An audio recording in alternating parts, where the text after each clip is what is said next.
ៀងឃ្លាំងលើភ្លើស្ងប់ស្ងាត់ខ្ញុំដើរតាមចិត្តដែលនឹកតែអូនសំលេងហ្គីតាស្រាលសើក្នុងរាត្រីយប់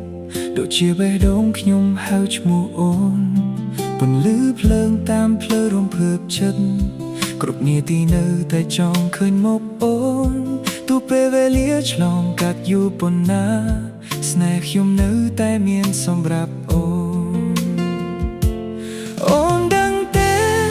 បេះដូងនេះនៅតែរងចាំសំឡេងស្នេហ៍នៅក្នុងខ្យល់រាត្រី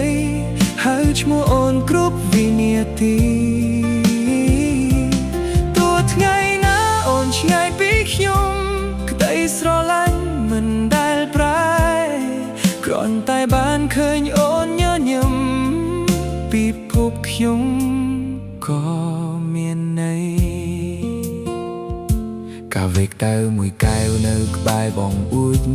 ខ្ញុំអង្គុយស្ដាប់ភ្លេងដែលអូនចូលចិត្តអនុស្សាវរីយ៍ចាស់នៅក្នុងចិត្តនៅតែស្អាតដូចថ្ងៃដំបូងបើសិនភ្លើស្នេហ៍យើងវែងឆ្ងាយខ្ញុំនឹងដើរជាមួយអូនមិនថាអ្វីដៃមួយនេះនឹងកាន់ដៃអូនរហូតដល់ថ្ងៃផ្កាយរលាយស្នេហ៍មិនត្រូវការពីច្រើនទ្រាំភ្នែកអូនមើលមកខ្ញុំក៏ដឹងថាបេះដូងយើងនៅជិតគ្នាអូនដឹងទេខ្ញុំស្រឡាញ់អូនលើកពីណាសំឡេង